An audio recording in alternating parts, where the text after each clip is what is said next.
اعوذ باللہ من الشیطان الرجیم بسم اللہ الرحمن الرحیم 14ویں پارے میں سورہ ہجر میں 80 نمبر آیت ہے اور بلکہ 78 نمبر آیت ہے، اور اللہ تعالی نے اس میں دیگر اقوام کا بیان کیا ہے۔ کل ایک اصول کی بات گزری ہے اور وہ یہ کہ اللہ نے فرمایا کہ میرا عذاب وہ بہت شدید چیز ہے اور میں لوگوں کو معاف بھی کرتا ہوں، اور دونوں چیزوں کے متعلق بتا دیا کہ دیکھو جو لوگ اللہ کی باتوں سے ناجائز فائدہ اٹھاتے ہیں اور خدا جو ڈھیل اور مہلت دے دیتا ہے اس مہلت کو توبہ کے لیے استعمال نہیں کرتے، بلکہ یہ سمجھتے ہیں کہ ان کو اللہ نے ڈھیلا چھوڑ دیا اور اللہ نے انہیں ہر طرح کے گناہ کرنے کی اجازت دے دی، تو ان اقوام کا حشر دیکھ لو پھر کیا ہوتا ہے۔ اور قصے بیان کیے، سب سے پہلے سیدنا ابراہیم علیہ السلام کے متعلق، اس کے بعد دوسرا قصہ آیا تھا حضرت لوط علیہ السلام کے متعلق، اور اب اس کے بعد اللہ تعالی نے اس آیت سے تیسری بات ارشاد فرمائی، تیسرا قصہ بیان کیا اور یہ فرمایا کہ وَإِن كَانَ أَصْحَابُ الْأَيْكَةِ لَظَالِمِينَ،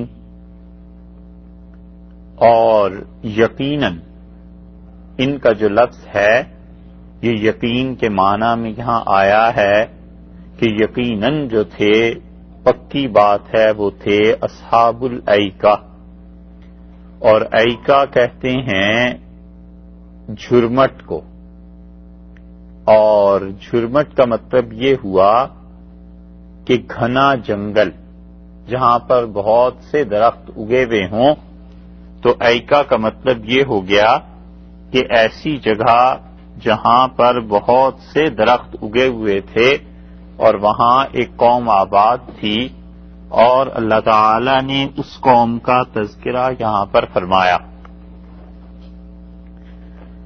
اب اردو میں اگر ایک لفظ سے اس کا ترجمہ کریں جہاں پہ بہت سے درخت اگے ہوئے تھے تو اس کو کیا کہیں گے؟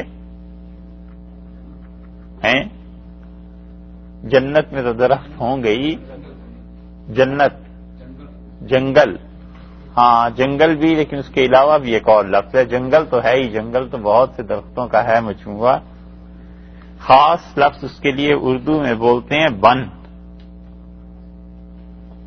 ٹھیک ہے۔ حسن بے پرواہ کو اپنی بے نقابی کے لیے شہر اچھے کے بن، اقبال نے ایسے کہا ہے نا، تو بن انہوں نے وہاں استعمال کیا۔ تو بن کہتے ہیں اردو میں ایسی جگہ کو جہاں پہ بہت درخت اگے ہوئے ہوں، اس لیے اس کا ترجمہ بعض حضرات نے کیا ہے کہ وَإِن كَانَ أَصْحَابُ الْأَيْكَةِ، اور تحقیق بن والے، بن کے رہنے والے۔ تو بن جو ہے وہ لفظ استعمال ہوتا ہے اس جگہ کے لیے جہاں پر بہت سے درخت اگے ہوئے تھے، اور اللہ تعالی نے ان کے متعلق فرمایا کہ لظالمین، یہ جو لام کا لفظ لائے ہیں یہ بھی در حقیقت اس میں تاکید پیدا کرنے کے لیے کہ یقیناً وہ لوگ بھی بہت ظالم تھے۔ اور یہ کون سی قوم ہے؟ یہاں پر اصحاب الایکہ فرمایا ہے کہ بن والے لوگ، اور اللہ تعالی نے ان دو آیات میں ان کا ذکر کر دیا۔ یہ تیسرا قصہ ہے اور ارشاد ہوا اس کے بعد یہ دونوں آیات دیکھ لیجئے۔ پھر ایک اور جگہ اللہ نے اس قوم کا تذکرہ کیا ہے، وہاں سے پتہ چل جائے گا کہ یہ کون تھے۔ اللہ تعالی نے فرمایا کہ فانتقمنا منہم، اور ہم نے ان سے بدلہ لیا، ہم نے ان سے انتقام لیا، اور انتقام اس بات کا کہ انہوں نے اپنے زمانے کے انبیاء علیہ الصلوۃ والسلام ان کی تکذیب کی اور انہیں جھٹلایا، تو جو انہوں نے جرم کیا تھا اللہ نے اس جرم کی سزا انہیں دی۔ اور پھر ارشاد فرمایا وَإِنَّهُمَا، اور یقیناً یہ دونوں بستیاں لب امام مبین، بالکل شاہراہ پر نظر آتی ہیں، صاف سامنے نظر آتی ہیں، لوگوں کو کوئی چھپی ہوئی چیز نہیں ہے کہ وہ یہ سوچیں کہ یہ بستیاں کہاں ہیں، دونوں بستیاں ساتھ ساتھ ہیں۔ ایک بستی جس کو اللہ نے پلٹ دیا، جن پہ آسمان سے پتھر برسائے اور جنہیں شدید چیخ آواز نے گھیر لیا، ایک وہ، اور دوسری بستی یہ فرمایا کہ یہ دونوں بستیاں ایسی ہیں کہ انہما لب امام مبین، یہ دونوں بستیاں ساتھ ساتھ شاہراہ پر ہیں۔ جب مکہ مکرمہ سے یہ شام جاتے ہیں یا شام سے مکہ مکرمہ آتے ہیں تو ان دونوں بستیوں کو دیکھتے ہیں، کیوں آخر اس سے لوگ عبرت نہیں حاصل کرتے، کیوں اس سے نصیحت حاصل نہیں کرتے۔ یہ اصحاب الایکہ کے بارے میں سورہ شعراء اگر آپ دیکھیں تو 19ویں پارے میں اللہ تعالی نے پھر آگے چل کر اصحاب الایکہ کا ذکر وہاں کیا ہے۔ قرآن پاک میں اس جگہ تو اللہ تعالی نے اجمال سے بیان کیا، وہاں پہ اس چیز کی تفصیل بیان کی ہے۔ 19ویں پارے میں سورہ شعراء دیکھیے،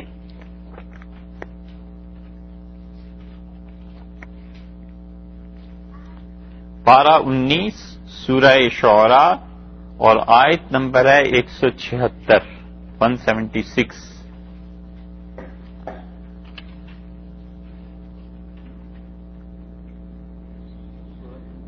سورہ نمبر ہے 26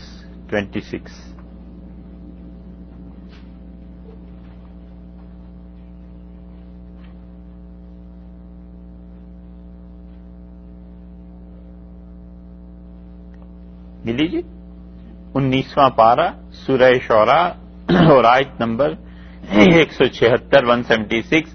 اللہ تعالی نے فرمایا کذب اصحاب الایکۃ المرسلین، اور جھٹلایا وہاں کے بن کے جنگل کے درختوں کے جھنڈ میں رہنے والوں نے المرسلین، ان کو جو پیغام لائے تھے۔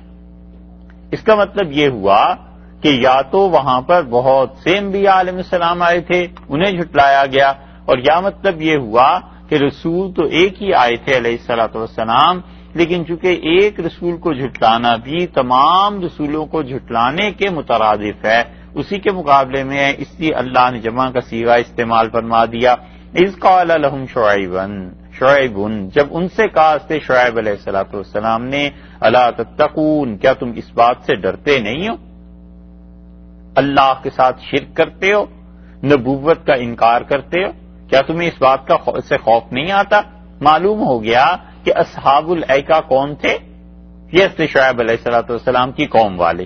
اب آگے دیکھیے، وہاں تو صرف یہ آیا ہے کہ ہم نے ان سے بدلہ لیا اور ان کی بستیاں بڑی شاہراہ پر ہیں۔ یہاں قرآن نے اس بدلے کی تھوڑی سی تفصیل بیان کی ہے، اور حضرت شعیب علیہ الصلوۃ والسلام نے اپنی قوم سے کہا انی لکم رسول امین، میں تمہارے پاس پیغام لے کے آیا ہوں اور اعتبار کرو تم میرا معتبر آدمی ہوں، فاتقوا اللہ واطیعون، اللہ سے ڈرو اور میرا کہنا مانو، وما اسألکم علیہ من اجر، اور میں یہ جو کچھ تمہیں تبلیغ کر رہا ہوں اس پہ میں نے تم سے کچھ اجرت نہیں چاہی، ان اجریہ الا علی رب العالمین، اور میری اجرت تو اس صاحب کے ساتھ پاس ہے، اللہ کے پاس ہے جو رب العالمین ہے، تمام کائنات کا پالنے والا ہے۔ اوفوا الکیل، تم پورا پورا ماپ میں بھر کے دو، ولا تکونوا من الخاسرین، اور لوگوں کے لیے ولا تکونوا من المخسرین، اور لوگوں کے لیے خسارے والے لوگ مت بنو، انہیں نقصان مت پہنچاؤ۔ تو معلوم ہوا کہ اس قوم کا جرم جو تھا شرک بھی تھا، اور اس کے ساتھ ساتھ کم ماپ تول میں کرتے تھے، لوگوں کے ساتھ گڑبڑ کرتے تھے۔ تو صاف واضح ہو گیا کہ حضرت شعیب علیہ الصلوۃ والسلام ہی کی قوم تھی۔ وزنوا بالقسطاس المستقیم، اور سیدھا ترازو رکھو تولتے ہوئے، ولا تبخسوا الناس اشیاءهم، اور لوگوں کی چیزوں میں کمی نہ کرو، ولا تعثوا فی الارض مفسدین، اور زمین پہ فساد نہ مچاؤ۔ فاتقوا اللہ الذی، ڈرو اللہ سے، خلقکم، جس نے تمہیں پیدا کیا، والجبلۃ الاولین، تم سے جو پہلے گزر چکے ہیں انہیں بھی خدا نے پیدا کیا، قالو قوم کے لوگ بولے اور ان کا انما انت من المسحرین اور یقیناً تجھ پہ تو کسی نے جادو کر دیا ہے، وما انت الا بشر مثلنا اور تم ہم جیسے ہی ایک آدمی تو، وان نظنک لمن الکاذبین اور ہم سمجھتے ہیں کہ تم جھوٹے ہو، فاسقط علینا کسفا من السماء آسمان سے لے آ کوئی ٹکڑا آسمان کا توڑ کے ہم پہ، ان کنت من الصادقین اگر تو سچا ہے۔ قال ربی شعیب علیہ السلام بولے اور انہوں نے کہا میرا پروردگار اعلم خوب جانتا ہے بما تعملون جو تمہارے کرتوت ہیں، فکذبوہ انہوں نے انہیں جھٹلایا، فاخذہم عذاب یوم الذلہ اور اس دن کے عذاب نے لے لیا انہیں جو سائے کا عذاب تھا سائبان والے دن میں۔ یہاں ایک لفظ جو فرمایا کہ فانتقمنا منہم ہم نے ان سے بدلہ لیا، اس کی تشریح یہاں کر دی ہے کہ فاخذہم عذاب یوم الذلہ وہ جو سائے والا دن تھا اس دن ان سے بدلہ لے لیا گیا، انہ کان عذاب یوم عظیم اور وہ بہت بڑا عذاب تھا ان پر آیا جو اس دن ہم نے بدلہ لیا ہے۔ اس کی تشریح یہ ہے اس بدلے کی کہ اصحاب الایکہ میں حضرت شعیب علیہ السلام کی قوم کا یہ جو حصہ تھا، دو حصے تھے ان کی قوم کے، اور وہ دو حصے اس طرح سے تھے، ایک تو وہ خاص بستی جو مدین تھی اور مدین کے ساتھ ہی زمین کا دوسرا حصہ وہ تھا جہاں پر بہت کثرت سے جنگل یہ آباد تھے اور بہت زیادہ درخت تھے، وہاں پر یہ لوگ رہتے تھے اور یہ بھی یہی گڑبڑ کرتے تھے۔ تو ان دونوں بستیوں کی طرف حضرت شعیب علیہ السلام کو بھیجا گیا۔ برٹن نے ایک کتاب لکھی ہے گولڈ مائنز آف مدین، اور مدین پہ اس نے تحقیق کی ہے۔ اس میں ایک تو حضرت شعیب علیہ السلام کے متعلق ملتا ہے کہ اس بستی میں کیا آباد تھی، اور یہ کتاب پڑھنے کے قابل ہے۔ دوسرے اس نے مدینہ منورہ کی تاریخ پہ بھی لکھا ہے، اس نے لکھا ہے کہ وہاں پر قدیم زمانے میں کیا کیا لڑائیاں ہوتی رہیں۔ کوئی شخص بھی اوس اور خزرج اور ان کی تاریخ کو اگر پڑھنا چاہے گا کہ سعودیہ میں وہ حصہ جو مدینہ منورہ کا ہے تو اسے وہاں سے مدد مل سکتی ہے۔ اس نے بھی یہ تحقیق کر کے لکھا ہے کہ اصحاب الایکہ جو تھے حضرت شعیب علیہ السلام کی قوم سے تھے، اور اس کے بھی مطلب یہ ہے کہ جہاں پر اب بھی وہ ذکر کرتا ہے کہ بڑے گھنے جنگلات اور یہ سب کچھ ہیں۔ اب انہوں نے جب اپنی روش نہیں چھوڑی تو اللہ کا عذاب اس صورت میں آیا۔ مفسرین نے لکھا ہے کہ یہاں پر گرمی پیدا ہو گئی، تپش بہت زیادہ ہو گئی اور بارش ہوئی نہیں۔ تو اصحاب الایکہ میں جب بارش ایک عرصے تک نہیں برسی، سخت تپش کی وجہ سے لوگ پریشان ہو گئے۔ 26ویں پارے میں بھی ایک جگہ آگے چل کے ذکر آتا ہے، اور جب آیا بادل ایک دن تو انہوں نے کہا ھذا عارض ممطرنا، یہ بادل ہے جو اب ہم پہ برسے گا، اور قوم کا ایک ایک فرد اس بادل کے نیچے آ گیا، بچے کیا، عورتیں کیا اور مرد کیا، سارے گھر خالی ہو گئے، اور جب پوری قوم اس کے نیچے جمع ہو گئی تو بادل سے بجائے پانی کے آگ برسنا شروع ہو گئی، اس لیے کہ یہ پناہ لینے آئے تھے سائے کی۔ اللہ نے اس لیے وہاں پہ فرما دیا کہ وہ سائے والا دن بہت بڑے عذاب کا دن تھا۔ اب جب اوپر سے بارش آگ کی برسنا شروع ہو جائے اور زمین میں زلزلے آ جائیں تو پھر کون خدا کے عذاب سے کوئی بھی صورت ہو اور کسی صورت میں بھی کون بچا سکتا ہے۔ اس لیے فرمایا کہ انہوں نے اس دن فانتقمنا منہم ہم نے ان سے بدلہ لیا، وانہما لبامام مبین اور یہ کھلی ہوئی شاہراہ پر ہیں دونوں بستیاں، ان مکہ والوں کو نظر نہیں آتی؟ آج نبی کریم صلی اللہ علیہ وسلم کو یہ جھٹلاتے ہیں، انہیں خبر نہیں ہے کہ خدا کا عذاب وہ کیسے آ سکتا ہے۔ وَلَقَدْ كَذَّبَ اب یہاں ان کی بات پوری ہو گئی، پھر اللہ تعالی نے چوتھی مثال دی کہ دیکھو خدا کا عذاب اتنا سخت، اللہ کی رحمت بھی بے مثال ہے، اللہ جب معاف فرماتا ہے تو کوئی اسے روک نہیں سکتا، مگر جب خدا سزا دیتا ہے تو پھر اس کی سزا بھی بہت شدید ہوتی ہے۔ اور اس سزا کے لیے اب چوتھی مثال یہاں پہ ارشاد فرمائی اور فرمایا وَلَقَدْ كَذَّبَ أَصْحَابُ الْحِجْرِ الْمُرْسَلِينَ اور بلا شبہ جھٹلایا ہے انہوں نے کن لوگوں نے؟ اصحاب الحجر، ہجر والوں نے۔ ہجر کہتے ہیں کسی چیز کو روک دینا، منع کر دینا۔ اسی لیے یہ جب احرام باندھ لیتے تھے عرب حج کے مہینوں میں تو یہ دوسرے دشمن کو دیکھتا تھا تو وہ کہتا تھا ہجرم مہجورا، یعنی باز رہنا، بالکل پرے ہٹے ہوئے، کوئی جنگ نہیں، کوئی لڑائی نہیں، دور رہنا۔ اسی لیے عقل کو بھی کہتے ہیں ہجر، کیونکہ عقل منع کرتی ہے بے وقوفی کے کاموں سے۔ اللہ تعالیٰ نے فرمایا حل فی ذالک قسم لذی ہجر، اور اس میں بڑی نصیحت ہے، نشانی ہے ان کے لیے جو ہجر والے ہیں۔ تو ہجر کا مطلب عقل والے ہیں، تو عقل ہجر اسی سے۔ اور اسی طرح پتھر کے بھی مکانات کو کہتے ہیں، کیونکہ پتھر کے مکانات جو ہوتے ہیں وہ باہر کے اثرات کو اندر آنے سے روکتے ہیں، یہ کہ آدمی اس میں محفوظ ہو جاتا ہے۔ تو اللہ تعالیٰ نے یہاں پر فرمایا کہ بلا شبہ جھٹلایا ہجر والوں نے، پتھر والوں کی قوم نے، المرسلین، ان کو جو رسول ان کی طرف بھیجے گئے۔ اور پتھر والی قوم کون سی تھی؟ یہ وہی لوگ تھے جو صالح علیہ الصلوۃ والسلام جہاں پر بھیجے گئے تھے، اور رسول اللہ صلی اللہ علیہ وسلم کا گزر اس بستی سے ہوا تھا۔ یہ چوتھا نمونہ اللہ تعالیٰ نے بتا دیا کہ ان کو بھی دیکھ لو، اور یہ وہی جگہ ہے جسے مدائن صالح کے نام سے بھی یاد کرتے ہیں کہ حضرت صالح علیہ الصلوۃ والسلام کی قوم تھی، اور ان کا تفصیل سے تذکرہ سورہ اعراف میں بھی گزر چکا، پھر سورہ ہود میں بھی آیا تھا۔ یہاں اللہ تعالیٰ نے چند آیات میں اس بات کو بیان کیا ہے۔ اللہ نے فرمایا کہ اس کے ساتھ ساتھ یہ بھی دیکھ لو کہ جھٹلایا تھا ہجر والوں نے المرسلین، انبیاء علیہ الصلوۃ والسلام کو۔ اکثر مفسرین یہی لکھتے ہیں کہ وہ کہتے ہیں ایک ہی رسول گئے تھے ان کے پاس، حضرت صالح علیہ الصلوۃ والسلام، لیکن چونکہ یہ ان سب کو رسالت کو اس طرح سے جھٹلاتے تھے، اس کا مطلب یہ ہوا کہ یہ سارے ہی انبیاء علیہ السلام کو جھٹلاتے تھے۔ اسی لیے مسلمانوں کے لیے یہ ضروری قرار دیا گیا ہے کہ وہ تمام انبیاء علیہ الصلوۃ والسلام کی تصدیق کریں، اور اسی لیے ہمارے ایمان اور عقیدے میں ہمیں بتایا گیا ہے کہ لا نفرق بین احد من رسلہ، اور ہم اللہ کے رسولوں کے درمیان علیہ الصلوۃ والسلام کوئی تفریق نہیں کرتے ایمان لانے کے اعتبار سے کہ ہم سب پر ایمان لاتے ہیں۔ تو یہاں پر فرمایا انہوں نے انبیاء علیہ الصلوۃ والسلام کو جھٹلایا، تو ایک کو بھی جھٹلانا گویا کہ سب کو جھٹلانا تھا۔ اور اس لیے امام رازی رحمت اللہ علیہ کہتے ہیں، انہوں نے عجیب بات لکھی ہے، وہ کہتے ہیں شاید یہ برہمن ہوں۔ رازی نے اس آیت کی تفسیر میں لکھا ہے، وہ کہتے ہیں چونکہ جیسے براہم جو ہوتے ہیں برہمن، یہ نبوت کے سلسلے کو مانتے ہی نہیں، تو وہ کہتے ہیں شاید یہ قوم وہ ہو کہ وہاں پر اثر ان کا پہنچا ہوا ہو، یا یہ کہ واقعی یہ برہمن ہو، سرے سے نبوت ہی کے قائل نہیں تھے۔ امام راضی رحمت اللہ چونکہ ہندوستان آئے تھے نا، انہوں نے یہ ساری حرکتیں دیکھی ہوئی تھی، اور اسی لیے وہ تفسیر میں اپنی کئی جگہ ہندوؤں کا تذکرہ کرتے ہیں۔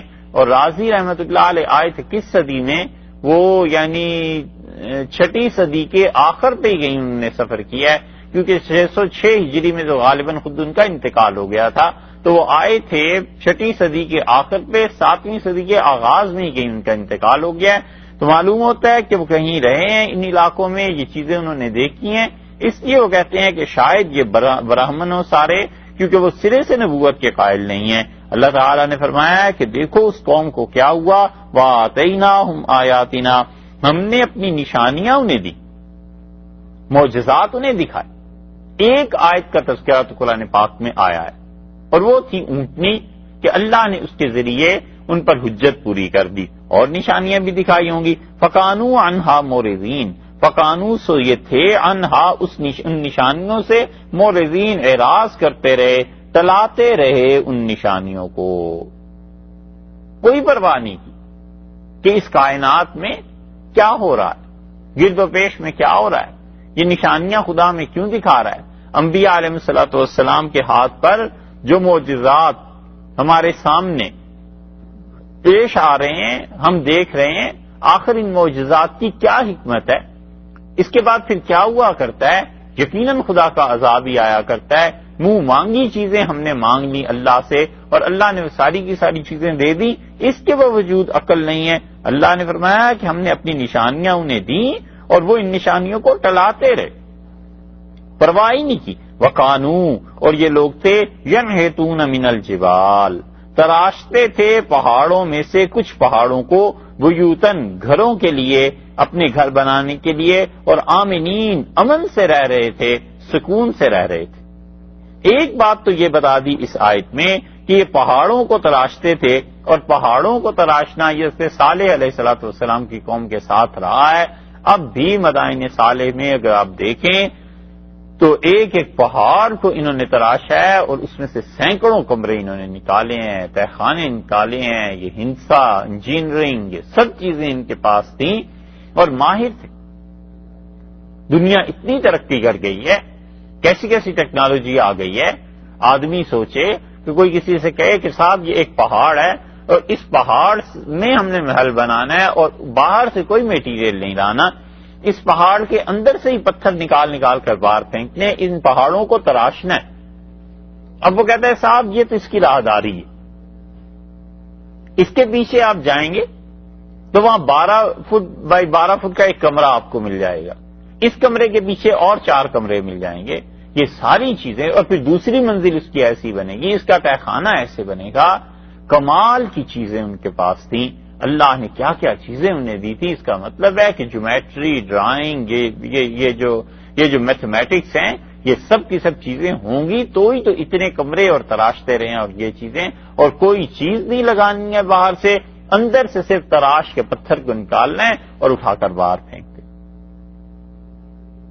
ایسی بڑی قوم تھی، لیکن شرک، اللہ کی معصیت اور نافرمانی لے ڈوبی انہیں۔ اور دوسری بات ارشاد فرمائی کہ بیوتن، گھر بناتے تھے، اور گھر ظاہر ہے بڑے بڑے محلات بناتے تھے، پورے پورے محلے آباد تھے، بڑے لوگ تھے، اس لیے ایک ایک گھر میں کئی کمرے اب تک وہ قائم ہیں، آمنین، اور اللہ نے فرمایا ہے کہ سکون سے رہنے کے لیے سکون سے اس میں رہتے تھے۔ یہ سب کچھ کرنے کے بعد اسی لیے انہوں نے اتنا بڑا دعویٰ کیا اور انہوں نے کہا من اشد منا قوہ، دنیا میں طاقت کے اعتبار سے ہم سے زیادہ کون سی قوم بڑی؟ اللہ نے فرمایا انہوں نے غور نہیں کیا کہ جس پروردگار نے انہیں پیدا کیا ہے ہوا اشد منہم قوہ، اللہ کی ذات طاقت میں، قوت میں ان سے بڑی۔ یہ دعویٰ بھی انہیں لے ڈوبا، کبر تھا نا۔ اور ایسی چیزیں کوئی بھی قوم جب دیکھتی ہے اپنے اندر اور نبوت کی تعلیمات ساتھ نہ ہوں، کوئی یہ سمجھانے والا نہ ہو کہ بھائی یہ جو کچھ تم کر رہے ہو اور یہ جو کچھ بھی تم میں ہے یہ اللہ ہی کی عطا، اور اللہ ایک چیز کو تمہارے جسم سے لے لے تو تم بیکار ہو جاؤ گے۔ سوچنے کی قوت کو لے لے، نگاہ لے لے، سماعت ہے، سنتا ہے آدمی، اس قوت کو لے لے، بولنے کی قوت کو لے لے، کوئی ایک قوت اللہ تعالی سلب کر لے تم بیکار ہو جاؤ گے، کچھ نہیں کر سکتے۔ مگر اس قوم نے اتنا نہیں سوچا اور وہ انبیاء علیہ السلام کو جھٹلاتے رہے۔ اللہ نے فرمایا پھر ہوا کیا، فَأَخَذَتْهُمُ الصَّيْحَةُ، اور انہیں پکڑ لیا ایک چیخ نے، مُصْبِحِينَ، صبح ہوتے ہوتے وہ چیخ، وہ چنگھاڑ جو تھی صبح ہوتے ہوتے ان کے کانوں میں پڑی اور وہ سب کے سب مر گئے، کان پھٹ گئے، جسم پھٹ گیا اور تباہی ہو گئی۔ فَمَا أَغْنَىٰ عَنْهُمْ، سو انہیں نہیں بچا سکا، کچھ کام نہ آیا ان سے، مَا كَانُوا يَكْسِبُونَ، جو کچھ وہ کماتے تھے، جو کسب کرتے تھے، جو کرتوت کرتے تھے، کوئی چیز ان کے کام نہیں آئی۔ اب کہاں گئی ساری طاقت؟ اللہ نے ایک آواز بھیج دی اور اس آواز کی وجہ سے تباہ اور برباد ہو گئی۔ رسول اللہ صلی اللہ علیہ وسلم اسی بستی سے گزرے تھے، اور نبی کریم صلی اللہ علیہ وسلم جب گزرے ہیں تو آپ نے فرمایا چلے جاؤ اس بستی سے، جلدی سے نکلو، اور آپ نے فرمایا جب تم کسی ایسی جگہ پر جاؤ جہاں پر خدا کا عذاب آیا ہوا ہو تو مت داخل ہونا الا ان تکونوا باقین، مگر یہ کہ رو دینا اس جگہ پہ، رونے والے ہو جاؤ کہ خدا کے عذاب کے یہ آثار ہیں، اللہ نے اپنا عذاب ان قوموں پر نازل کیا۔ صحابہ رضی اللہ عنہ کہتے ہیں ہم وہاں رکے اور ہم نے آٹا گوندھ لیا تھا، رسول اللہ صلی اللہ علیہ وسلم نے فرمایا جس نے وہ آٹا گوندا ہو اس آٹے کو اونٹوں کو کھلا دو، کیونکہ اس کنویں سے پانی بھر لیا تھا جس کنویں پر وہ اونٹنی آ کے پانی پیتی تھی، نہ وہ دوسرا کنواں جو اس قوم سمود کا اپنا کنواں تھا، اور رسول اللہ صلی اللہ علیہ وسلم اس کنویں سے پانی بھرو جس کنویں سے اونٹنی پانی پیتی تھی۔ اسی لیے محدثین نے اس پہ لکھا ہے کہ جو منع کیا ہے رسول اللہ صلی اللہ علیہ وسلم نے وہاں نماز پڑھنے سے، تو کوئی بھی ایسی جگہ جہاں پر خدا کا عذاب ہو اس کے آثار ہوں وہاں نماز نہیں پڑھنی چاہیے، اور فقہا اسے مکروہ تحریمی لکھتے ہیں، یعنی یقینی طور پر جہاں اللہ کا عذاب آیا ہوا ہے، پتہ ہو، نص سے ثابت ہو، وہاں پر نماز نہیں پڑھنی چاہیے۔ اور رسول اللہ صلی اللہ علیہ وسلم پھر اس وادی سے باہر نکل گئے، تبوک کی طرف جائیں تو یہ وادی اب بھی قائم ہے، وہاں آتی۔ اور ایسے ہی جو رسول اللہ صلی اللہ علیہ وسلم نے یہ کہا کہ اس آٹے کو اونٹوں کے سامنے پھینک دو، تو فقہا نے اس سے ثابت کیا ہے کہ وہ کہتے ہیں کبھی آٹا ناپاک ہو جائے، کوئی چیز ناپاک ہو جائے تو اسے جانوروں کو کھلانا جائز ہے، جانوروں کے سامنے پھینک دینا چاہیے، کیونکہ وہ تو شرعی احکامات کے مکلف نہیں ہے جانور، تو چیز ضائع نہ ہو جائے۔ مال کو ضائع ہونے سے رسول اللہ صلی اللہ علیہ وسلم نے بچایا۔ ایک بات اور بھی ہے، اور وہ یہ ہے کہ حدیث میں آیا ہے، رسول اللہ صلی اللہ علیہ وسلم فرمایا، اس پہ ابن عربی رحمت اللہ نے بحث کی ہے، جو مفسر بھی ہیں، اور یہ جو احکام القرآن والے، وہ کہتے ہیں کہ ہجر کی زمین میں رسول اللہ صلی اللہ علیہ وسلم نے اس سے منع کیا کہ کوئی آدمی نماز پڑھے، اور دوسری جگہ آپ نے فرمایا ہے کہ جعل اللہ لی الارض مسجدا وطہورا، اللہ نے پوری زمین میرے لیے نماز کی جگہ بنا دی اور پاکیزگی کی جگہ بنا دی، پانی نہیں ہے تو تیمم کر لیں، جہاں چاہیں نماز پڑھ لیں۔ پھر وہ کہتے ہیں کہ اس حدیث میں یہ ایکسیپشن آ جائے گی کہ ساری زمین ہمارے لیے پاک ہو گئی سوائے اس جگہ کے جہاں پر خدا کا عذاب آیا تھا، یعنی قوم ہجر کی جو جگہ ہے یہاں پر نماز نہیں پڑھی جائے گی۔ رسول اللہ صلی اللہ علیہ وسلم نے جلدی سے نکلنے کی یہاں پر حکم فرمایا ہے، ٹھہرنے کی اجازت نہیں تھی۔ اب آپ دیکھیے، ایک آدمی حدیث کو صرف پڑھ لیتا ہے نا، وہ کہتا ہے حدیث میں آیا ہے کہ جہاں بھی نماز پڑھ لو، ٹھیک ہے صاحب، اور وہ باقی حدیث کو نہیں دیکھتا تو وہ یقیناً خطا کھائے گا۔ ایکسیپشنز آپ دیکھیں رسول اللہ صلی اللہ علیہ وسلم نے کتنی کی ہیں، وادی ہجر کی ایک ہو گئی کہ یہاں نماز نہ پڑھنا۔ حدیث میں آیا آپ نے منع کیا کہ مقبرے میں، قبرستان میں نماز نہ پڑھو۔ ایک سیدھی سادی اس کی حکمت تو یہی ہے کہ قبر کی طرف سجدہ ہوگا، اور قبرستانوں میں گندگی بھی ہوتی ہے، بہت سی حکمتیں ہیں۔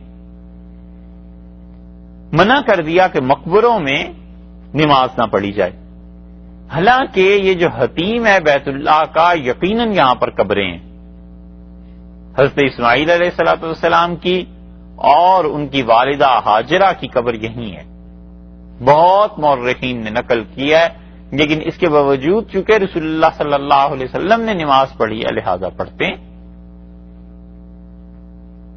دوسری ایکسیپشن ہو گئی کہ دنیا میں جہاں بھی قبریں ہیں، قبرستان ہے، فرمایا وہاں نماز نہ پڑھو۔ تیسری چیز بتا دی رسول اللہ صلی اللہ علیہ وسلم نے کہ حمام میں نماز نہ پڑھو، لوگ آتے ہیں نہانے کے لیے، پاک ہونے کے لیے، پانی ہے، بال ہیں، گندگی ہے، مت نماز پڑھو وہاں۔ چوتھی چیز بتا دی کہ جانوروں کی گندگی کے جو ڈھیر ہوتے ہیں، مزبلہ کہتے ہیں، اس جگہ کے متعلق فرمایا یہ جو ڈھیر ہوتے ہیں ان کے قریب نماز نہ پڑھی جائے، ناپاکی ہے نا، طبیعت بھی نہیں لگے گی۔ پانچویں چیز حدیث میں آئی ہے، رسول اللہ صلی اللہ علیہ وسلم جہاں جانور ذبح ہوتے ہیں وہاں بھی نماز نہ پڑھو۔ پانچویں ہو گئی، چھٹی ہو گئی، اچھا ایک تو ہو گیا ہجر، پانچویں ہو گئی، اچھا۔ تو فرمایا جہاں پر یہ جانور ذبح ہوتے ہیں اسے کیا کہتے ہیں؟ ہاں، یہ سلاٹر تو امریکہ میں آ کے کہنے لگے، پہلے کیا کہتے تھے؟ بچے آپ کے بولیں تو چلیے سلاٹر ہاؤس ہوا، پہلے بھی کچھ بولتے تھے یا نہیں؟ مذبح اور مسلخ تو عرب کہتے ہیں، اردو میں کیا کہتے ہیں؟ کمویلا، یہ صحیح لفظ ہے۔ کمویلا جو ہے وہاں پر نماز نہ پڑھو، اور بعض لوگ کہتے ہیں بوچڑ خانہ، سنا نہیں یہ لفظ ہے؟ یہ نہیں سنا؟ بوچڑ خانہ بھی کہتے ہیں۔ وہاں پر نماز سے منع فرما دیا کہ وہاں بھی نماز نہ پڑھی جائے. کتنے ہو گئے؟ 5. راستے میں نماز پڑھنے سے منع فرما دیا کہ راستے نہ خراب ہوں لوگوں.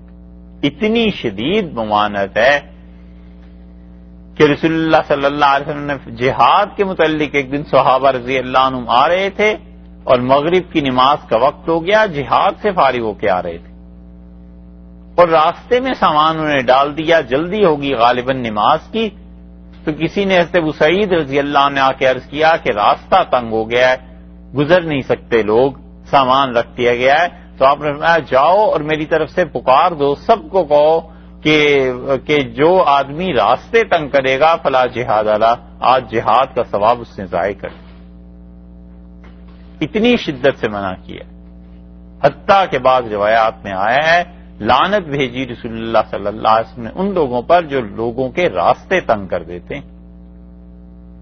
یہاں گاڑیاں جس بے ترتیبی سے پارکنگ ہوتی ہے نا اور لوگ آ کے پریشان ہوتے ہیں، لوگوں کو پتہ نہیں یہ کتنا سنگین گناہ ہے.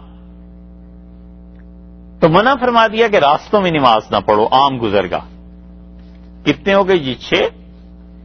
7واں مقام فرما دیا کہ پانی پینے کے جو مقامات ہیں اس پہ بھی نماز نہ پڑھو. جہاں اونٹوں کو پانی پلاتے ہیں، جانوروں کو پانی پلاتے ہیں، یا بعض روایات، بعض تشریحات جو محدثین نے کی ہیں جہاں پر سبیل ہوتی ہے، لوگ کھڑے ہوئے ہوتے ہیں، پانی پینا ہے. آج کل کے زمانے میں آسانی سے دیکھنا ہو تو جہاں سکول ہوتے ہیں، بچوں کو چھٹی ہوتی ہے نا تو لائنیں لگ جاتی ہیں بچوں کی. تو اب وہاں کوئی کھڑے ہو کر نماز پڑھنے لگے تو بچے کیا کہیں گے اس کو؟ تو ایسی جگہ پر جو پانی پلانے کی ہے منع کیا، وہاں نماز نہ پڑھو. ناپاک زمین پہ نماز نہیں ہوتی، یہ تو شرعی مسئلہ ہے کہ ناپاک زمین پہ بھی نماز نہ پڑھو. 8 ہو گئے.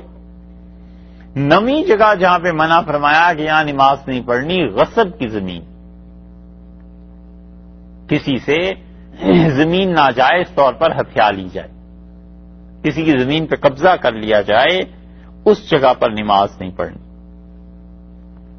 10ویں چیز، حضرت عمر رضی اللہ عنہ جب گئے تھے بیت المقدس میں تو گرجے میں نماز کا وقت آ گیا تھا اور حضرت عمر رضی اللہ عنہ نماز نہیں پڑھی اور باہر آ کر پڑھی ہے. اور اب تک مسجد عمر وہاں پہ مسلمانوں نے بنا دی تھی، وہ قائم ہے. اور حضرت عمر رضی اللہ عنہ سے پادری جو لوگ تھے انہوں نے اصرار کیا کہ آپ یہیں نماز پڑھ لیں. تو امیر المومنین رضی اللہ عنہ نے فرمایا کہ میں اگر نماز پڑھ لوں گا تو ممکن ہے کسی زمانے میں پہنچ کے مسلمان تم سے یہ لے لیں. نہیں پڑھی نماز. ایسی نظر تھی ان کی. انہیں پتا تھا کہ قومیں ان کے رویے کس طرح بدل جاتے ہیں. الگ نماز پڑھی انہوں نے. تو 10ویں چیز ہو گئی ہیں، 10 ہو گئے نا. 11واں مقام جہاں پر تصاویر ہوں. حدیث میں آیا ہے وہاں اللہ کے فرشتے نہیں آتے. وہاں کا منع کر دیا کہ وہاں نماز نہ پڑھو. 12واں مقام جہاں پر نماز نہیں پڑھنی چاہیے وہ ایسی زمین ہے جو اوپر نیچے ہو، غیر ہموار زمین. اور اس کا نقصان یہ ہوتا ہے کہ سجدہ 7 اعضاء پر فرض ہے. دونوں پاؤں، دونوں گھٹنے 4، 2 ہاتھ ہو گئے 6، اور پیشانی فقہا کے نزدیک یہ فرض ہے کہ وہ کہتے ہیں پیشانی زمین پر لگنی چاہیے. اور حنفی فقہا میں سے کچھ کہتے ہیں ناک لگنی چاہیے، کچھ کہتے ہیں دونوں. تو ظاہر ہے کہ پیشانی لگے گی تو ناک بھی لگ جائے گی اس آدمی کی. یہ 7 مقامات، اور اگر اونچی نیچی زمین ہوگی اور سجدہ ٹھیک نہیں ہو سکا تو نماز نہیں ہوگی. فقہا نے لکھا ہے مسائل میں کہ پیشانی کو زمین کی سختی ہے، جس جگہ پر نماز پڑھ رہا ہے اس کی سختی ایک تو محسوس ہونی چاہیے اور دوسرے اکثر حصہ پیشانی کا زمین پہ لگنا چاہیے. یہ سوچنا چاہیے ان لوگوں کو جو اتنے موٹے اور دبیز قالین، یہاں آپ کے ہاں تو پیسہ ماشاءاللہ بہت چندہ ہے، اتنے موٹے قالین بچھا دیتے ہیں کہ پاؤں اس میں دھستے ہیں. ہم سوچتے ہیں اس پہ اگر کسی نے ذرا بے احتیاطی کی اس کی نماز کا کیا ہوگا. اور یہیں اسی ملک میں بعض جگہ پہ نماز پڑھی اور نماز میں پورا سر دھنس جاتا ہے اور سانس لینا دشوار ہوتا ہے. اگر ذرا سا بھی طویل سجدہ کوئی کرے تو سانس نہیں لیا جا سکتا، ناک اس میں پھنس جاتی ہے، وہ تب جا کر زمین کی سختی محسوس ہوتی ہے. اس علت کی وجہ سے یہ نہیں ہے کہ پہلے زمانوں میں پیسہ نہیں تھا، پیسہ اس وقت بھی مسلمانوں کے پاس انڈیا میں بہت تھا. مسجدوں میں چٹائیاں بچھاتے تھے، عقل مند لوگ تھے نا، چٹائیوں پہ نماز پڑھتے تھے کہ کسی کا سجدہ ضائع نہ ہو. ہمیں کیا ضرورت پڑی ہے پیسے دے کے کسی کی نماز برباد کر. اور یہی علت یہاں بھی. اور اکثر حصہ پیشانی کا تو جب اونچی نیچی زمین ہوگی تو کوئی پتھر کوئی کنکر اس پہ ذرا سا سر ٹک گیا، اب اسے سمجھ نہیں آئی کہ اکثر حصہ پیشانی کا سجدے میں لگا ہے یا تھوڑا سا حصہ لگا ہے، سجدہ نہیں ہوگا لہذا نماز نہیں ہوگی.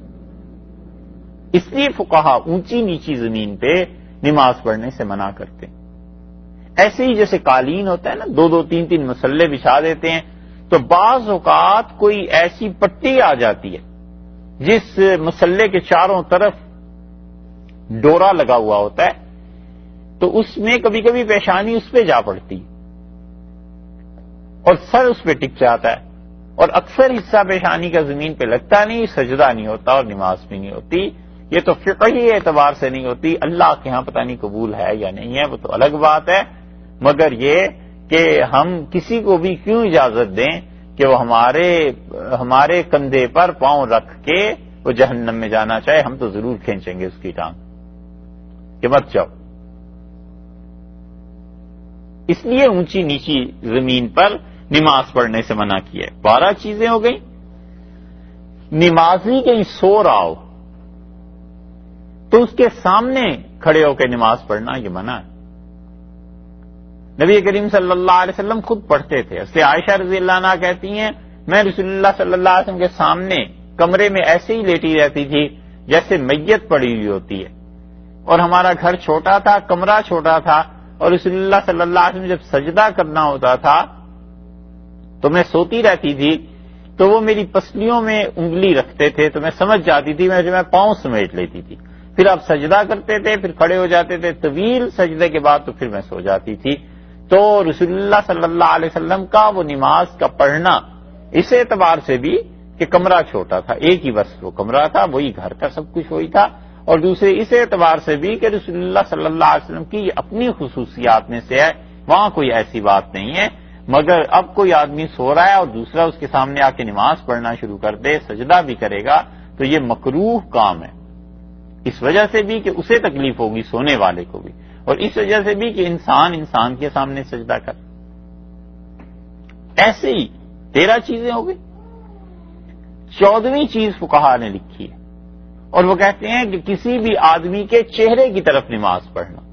مثلا ایک آدمی قبلے کی طرف پیٹھ کر کے بیٹھا ہوا ہے اور اس نے آ کے اسی کے سامنے نماز شروع کر دی، تو اب جب سجدہ کرے گا تو کیا پتا چلے گا؟ تعجب کی بات ہے. منع کیا کہ اس طرح نماز نہیں پڑھنی. 15ویں چیز ناپاک زمین، یہ شاید پہلے بھی گزر گئی. ہاں 15ویں چیز بیت اللہ کی چھت پہ نماز پڑھنا، اس کو بھی مکروہ لکھا فقہا نے. اب یہ 15 مقامات ویسے ہی مستثنا ہو گئے. سوچیں آپ، ایک آدمی کہتے ہیں جی حدیث میں آیا ہے ساری زمین جائز ہے، ساری زمین جہاں بھی نماز پڑھ لو، اور اسے پتہ ہی نہیں ہے کہ وہ کہاں پہ نماز پڑھ رہا ہے، کس حالت میں لوگوں کے سامنے نماز پڑھ رہا ہے، حدیث میں کیا کیا چیزیں آئی ہیں. اسی لیے محدثین نے جہاں پر حدیث کی منسوخ ہونے کی بحث کی ہے، وہ کہتے ہیں کہ رسول اللہ صلی اللہ علیہ وسلم نے یہ جتنے مقامات ارشاد فرمائے ہیں یہ اس سب میں ایکسیپشنز ہیں، استثناء ہیں، مستثنیات ہیں، ان چیزوں کو الگ کیا جائے گا. اس لیے محض حدیث پڑھ کے فتویٰ دینا یہ بڑی جہالت اور گمراہی کی بات ہے، حقیقت میں جہالت اور گمراہی کی بات ہے. جب تک جائز نہیں ہے، جب تک اس آدمی کو اس باب کی ساری احادیث کا علم نہ ہو. اسے پتا ہونا چاہیے کہ رسول اللہ صلی اللہ علیہ وسلم نے میرے لیے ساری زمین مسجد اور طہارت کی جگہ ہے، ہاں مگر یہ بھی فرمایا تھا فلاں جگہ پہ یہ آیا ہے، فلاں جگہ پہ یہ آیا ہے، فلاں جگہ آیا ہے، اونٹ جہاں بندھے ہوئے ہیں فلاں جگہ آیا ہے کہ جہاں پر صرف ایک اونٹ رہ جائے وہاں تم نماز پڑھ سکتے ہو، زیادہ اونٹوں تو مت پڑھو خوف کی وجہ سے، اور توجہ خدا کی طرف نہیں رہے گی۔ بہت سی چیزیں ایسی کہ جو رجحان چل پڑا ہے نا، اور خاص طور پہ ان ممالک میں کہ حدیث کی کتابیں لے کے پھر اس سے مسائل کو ثابت کرنا، یہ نہیں کرنا چاہیے۔ آدمی اس سے بہتر ہے 2-4 سال لگا کے پڑھے اور حدیث کو مکمل اساتذہ سے کسی سے پڑھ لے، تو پھر کچھ مہارت شد بدھ حاصل ہوتی ہے کہ اچھا حدیث کا یہ مقام ہے، اس طرح اس سے مسائل کا استنباط ہوتا ہے، اس طرح فقہا اس پہ غور کرتے ہیں۔ ہر آدمی کا حدیث کو جانچنے کا، ہر مجتہد کا اپنا اپنا طریقہ، اس لیے اس کے ضمن میں احکام القرآن میں ابن عربی رحمۃ اللہ علیہ نے بحث کی ہے، اور وہ کہتے ہیں کہ رسول اللہ صلی اللہ علیہ وسلم منع فرما دیا تھا، اس لیے ہجر کی زمین میں کسی آدمی کے لیے جائز نہیں ہے کہ وہ نماز پڑھے۔ اللہ تعالی نے فرمایا جو کرتوت وہ کرتے تھے نا، کوئی چیز ان کے کام نہیں آئی، یہ ساری کی ساری بستیاں سامنے ہیں ان کے کفار مکہ کے، آخر یہ ان چیزوں کو کیوں نہیں دیکھتے؟ تینوں بستیاں ایک ہی لائن میں، یعنی شام سے اگر مدینہ منورہ کا سفر کیا جائے تو سب سے پہلے حضرت لوط علیہ السلام کی قوم کے وہ شہر آتے ہیں سدوم اور عمورہ، اسی سدوم اور عمورہ سے کچھ ہی فاصلے پر حضرت شعیب علیہ السلام کی بستی آ جاتی ہے مدین اور ایکا بن جو تھا، اور اسی کے بعد جب تبوک اور اس راستے پہ پہنچتے ہیں تو یہاں پہ یہ اصحاب ہجر کی بستی آ جاتی ہے، مدائن صالح قوم سمود جہاں آباد تھی، حضرت صالح علیہ السلام کی قوم جہاں آباد تھی، یہاں پر یہ چیز آ جاتی ہے، تو یہ سارے ایک ہی لائن ایک ہی ترتیب میں ہیں۔ اللہ نے فرمایا کہ وہاں سے گزرتے ہیں یہ لوگ، اس سے سبق نہیں سیکھتے، کچھ کام نہیں آیا اس بستی کے، جو پتھر والوں کی بستی تھی، جو کچھ وہ کرتوت کرتے رہے، اللہ کی گرفت، اللہ کا عذاب ایسے آ جاتا ہے۔ وما خلقنا السماوات والارض، یہ دوسری عقلی دلیل دی اللہ نے اپنی توحید کی، اور فرمایا جو کچھ ہم نے پیدا کیا ہے آسمانوں میں اور زمین میں، وما بینہما، اور آسمانوں اور زمین کے درمیان جو کچھ پیدا کیا۔ آسمانوں میں اللہ نے کیا کچھ پیدا کیا ہے کوئی آدمی نہیں اب تک جان سکا، اور نہ وہ قیامت تک جان سکتا ہے۔ نبی کریم صلی اللہ علیہ وسلم کا یہ کہنا کہ وہاں پر بھی ایک سمندر ہے اور وہاں بھی دریا ہیں اور وہاں بھی جانور ہیں، اور آپ کا اطلاع آ کر دینا کہ وہاں کس طرح کی بستیاں آباد ہیں، روحیں انسانوں کی ہیں، انبیاء علیہ السلام ہیں، جنت ہے، ابراہیم علیہ السلام بیٹھے ہوئے ہیں، وہ اپنی اولادوں کو دیکھ رہے ہیں، ایک طرف دیکھتے ہیں خوش ہوتے ہیں، دوسری طرف دیکھتے ہیں آدم علیہ السلام، ایک طرف دیکھتے ہیں خوش ہوتے ہیں، دوسری طرف دیکھتے ہیں تو ان پہ غم طاری ہو جاتا ہے۔ کتنی چیزیں رسول اللہ صلی اللہ علیہ وسلم نے دیکھی ہیں، یہ سب کا سب جو چیزیں دکھائی گئی یہ اللہ نے آخر پیدا کی ہیں نا۔ والارض، اور فرمایا جو زمین میں، اور زمین میں بھی اللہ نے بتایا ہے کئی ایک چیزیں، ایسی چیزیں ہیں جن تک انسان کی اب بھی رسائی نہیں ہوئی۔ وما بینہما، اور آسمانوں اور زمین کے درمیان جو چیزیں ہیں، وما بینہما، ان دونوں کے درمیان، الا مگر بالحق، اللہ نے انہیں اس لیے پیدا کیا ہے تاکہ سچائی کا اظہار ہو سکے، اللہ کی قدرت کا اظہار ہو، اور لوگوں کو پتا چلے کہ ان کے پروردگار نے جو کچھ بھی پیدا کیا ہے یہ بڑی تدبیر سے پیدا کیا۔ حق کا ایک ترجمہ یہاں پر مفسرین نے اس سے بھی کیا ہے کہ تدبیر سے، ایسے ہی نہیں ہے کہ اللہ تعالیٰ نے ان چیزوں کو چھوڑ دیا ہے اور یہ چیزیں خود بخود ہی چل رہی ہیں۔ خدا کا پورا ایک نظام ہے کہ جو ان کی تصدیق کرے گا اس کا کیا معاملہ ہوگا، جو تردید کرے گا اس کا کیا معاملہ ہوگا، جو انبیاء علیہ السلام کو جھٹلائے گا، خدا کی ذات اور صفات میں شرک کرے گا اس کا کیا معاملہ ہوگا۔ وَإِنَّ السَّاعَةَ، اور لوگوں یقیناً قیامت لَآتِيَةٌ، یہ آنے والی ہے، اور قیامت اپنے مقررہ وقت پر آ جائے گی۔ جس قیامت کا شد و مت سے یہ انکار کر رہے ہیں یہ ان کے سامنے آئے گی۔ سو اے نبی صلی اللہ علیہ وسلم فاصفح الصفح الجمیل،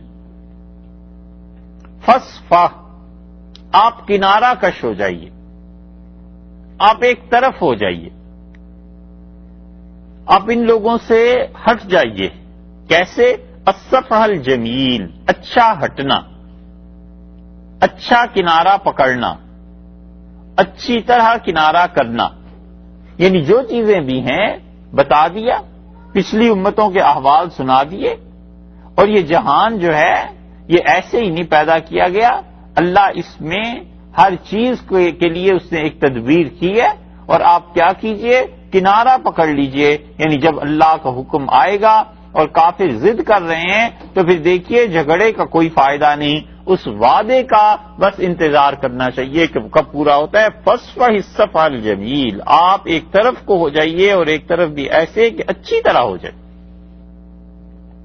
اس سے معلوم ہوتا ہے کہ اللہ تعالی نے سکھایا ہے اور بتایا ہے کہ کافروں کو اللہ کی توحید کے، اللہ کی وحدانیت کے، اسلام کے حق ہونے کے تم دلائل دے دو، اور ان تمام دلائل کے باوجود اگر کوئی آدمی نہیں مانتا، اگر کوئی آدمی تمہاری بات نہیں سنتا تو پھر تم اپنا کنارہ کرو، ایک حد تک سمجھاؤ، اور جب تمہیں یقین ہو جائے کہ اب ضد پہ بات آ گئی ہے تو ضد میں اصل میں انسان میں نفسانیت پیدا ہو جاتی ہے، اور نتیجہ اس کا یہ نکلتا ہے کہ انسان حق بات نہیں کہہ پاتا، پھر اپنے نفس کا بھی حصہ شامل ہو جاتا ہے کہ میری بات کیوں نہیں مانی، وہ کہتا ہے میں اس کی بات کیوں مانوں، اس کی ایسی حیثیت نہیں ہے۔ اللہ نے کہا آپ چھوڑ دیجئے، اس لیے کہ آئندہ قیامت بھی تو آنی ہے۔